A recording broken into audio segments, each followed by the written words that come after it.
Hey guys, it's Sean here from Microbudget Film Lab, and this week, as I promised, I'm going to talk to you about distribution and whether to pursue the various distribution routes that exist out there, seeking out somebody else who will help you distribute or pursuing a more kind of self-distribution channel.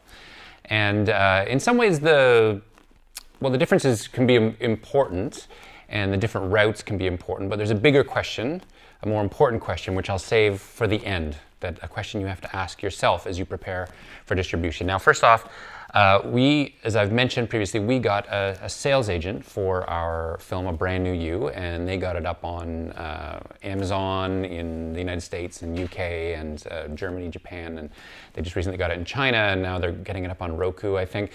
And that's been great. Now, we started off with the film by self-distributing through Gumroad, which is a really good platform, one of several platforms that exist out there, including VHX and Distrify and others that I can't think of right now.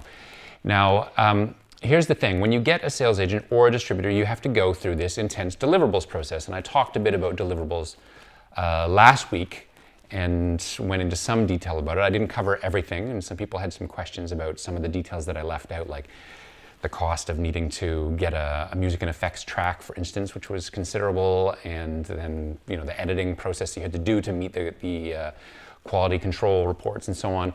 So you have to go through that extensive process, and that's, as I say, the same with a sales agent as it is with a distributor. Now, why go with a sales agent or a distributor? It feels a little bit academic in some ways which one you go with, and I don't have an experience with a distributor, just with a sales agent, so I'm going to speak to that. I mean, a sales agent, what they can do for you that you can't do for yourself specifically is get it to broadcasters, television stations around the world and domestically, and so on cable and that kind of thing. Now, that's the case also with distributors to some extent. Distributors often can do theatrical, but you're probably not going to get a theatrical release with a micro-budget film. Let's be honest.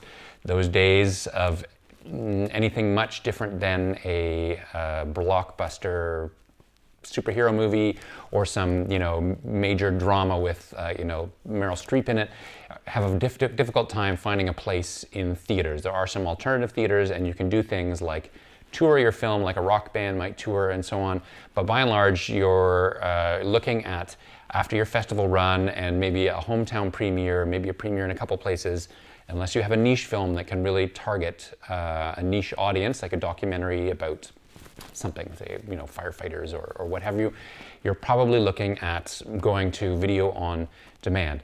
So now it's a question then, the question then becomes, do you want to do the process of getting your film up on the various platforms that exist out there?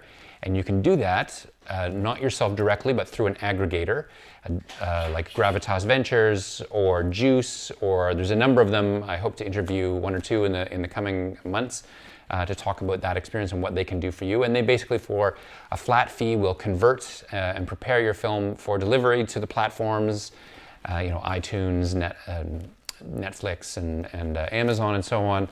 And then they will, if you get it up there, they will charge you. If they don't get it up, they'll just charge you the administration costs and the conversion cost and put it into a proper format. If it doesn't get up, you'll pay them nothing beyond that. But if it does, you'll pay them a sort of larger sum. If you go to a sales agent, they won't charge you anything up front, but then they will continue to take profits on the back end, and they will also extract their expenses on the back end when there's any money comes in. And that's kind of the major difference between the two, is an ongoing relationship with the sales agent who will continue to try to get your film up on platforms, and then there's the aggregator who will just kind of do it, and then you'll be done with them once you pay the upfront fee.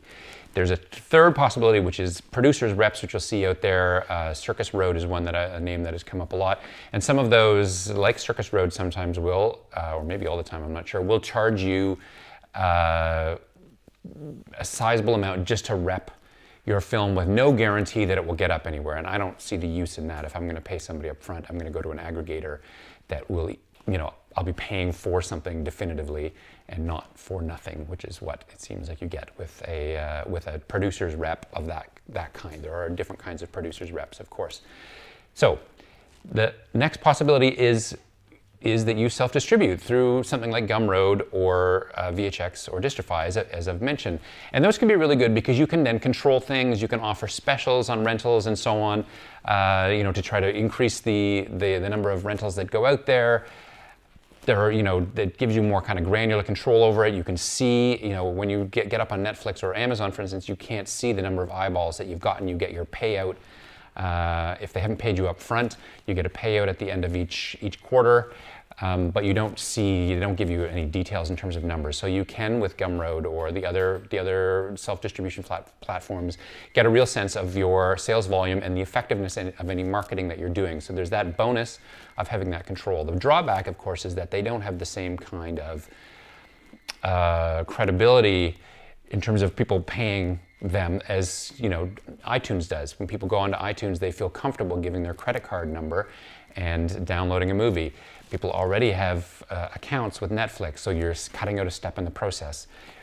Those things can be barriers to people renting or buying your movie for download from self-distribution platforms. So there's that. But in any case, the thing that's important to realize is that with any model of distribution that you have, you're going to have to drive the marketing. Nobody's going to market it for you. You are not a blockbuster film. You are a small film, and the only way eyeballs are going to get to you is if you do the marketing. And there's numbers of ways you can do that. Facebook. I do a lot of marketing on Facebook for Microbudget Film Lab to try to build my following and to get the word out about my film, for instance.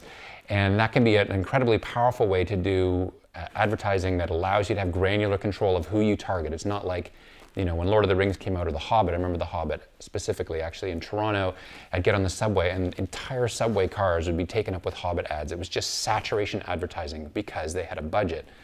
I'm sure they were doing it in cities across North America and Europe, but they had a budget of, $150, $200 million that you don't have at your disposal. So Facebook can be good, even though people are getting jaded with Facebook advertising and social media advertising. Nonetheless, it still can be a powerful tool to really target your niche audience. Niches are really key to micro-budget filmmakers because you don't have that big budget, and so you want to know who you can target. Is it people who love indie romantic comedies that have a gay couple at the core? Is it people who really love horror films of a specific type that take place in a cabin in the woods, for instance? You can find people that at that kind of granular level and really then track the process of your marketing and to see which is most effective and refine it over time and do really good, have really good click-through rates in terms of sending people to where they can watch your movie. So it can be really powerful, but it's a lot of work. There's a lot of work, and you got to put a lot of money in it. You're talking thousands of dollars potentially on a marketing budget. So that leads to the final point, in a sense, of your decisions about marketing your film and about distribution is whether it's worth it. I know that seems kind of crazy. Obviously, you made a movie because you wanted people to see it, but sometimes you got to know when it's the end of the road for your movie. Now, if you have a sales agent, they're going to continue to try to get it up on different platforms for you. If you've gone through an aggregator, it's going to go up there. But that doesn't mean you have to market it. Maybe it's just going to sit there and the license will run out or it'll last however long. You have to decide whether it's worth the outlay of effort and money to market your film, or whether you're better off spending that money and that time doing your next film. And it's a completely legitimate choice to make. If that film has gotten you, for instance, into a series of festivals and helped you build your pedigree and your credibility as a filmmaker, and the return on your investment in marketing is not going to be worth not making your next movie or delaying the making of your next movie to maintain momentum, then you should instead focus on making your next movie and not on trying to push this one that's going to get a limited return. Maybe you've taken it as far as you can, and that's a difficult decision and a decision based on judgment that it's kind of hard to know, but it's a serious decision that you're going to have to make because it can take up a lot of time doing that kind of thing. So just to kind of wrap things up, there are now many options out there for distribution. In some ways, the distribution problem for filmmakers is solved because there are so many channels. The problem now is marketing. and how to do that marketing and how to get the most bang for your buck, and thinking about things like niche audiences, which I'll talk about more in a future video, and thinking about ways to reach those niche audiences, which are many and varied, and it's a whole discussion in and of itself. And finally, then, when you're thinking about distribution, you just have to decide whether it's worth it or whether it's time to move on. But whatever happens, if you've made your film and you've got to the point where you're having that conversation and you're having that thought, you should really, regardless of if you decide to go forward with a distribution strategy or a marketing strategy for the distribution that you've gotten, you really should start from the point of view of congratulating yourself because you completed a feature film, which most people never get to the point of creating a feature film, and even less, something like less than 5% of people who make their first film make a second film. So that's important to keep in mind. You want to keep that momentum going so that you can be in that top 5%.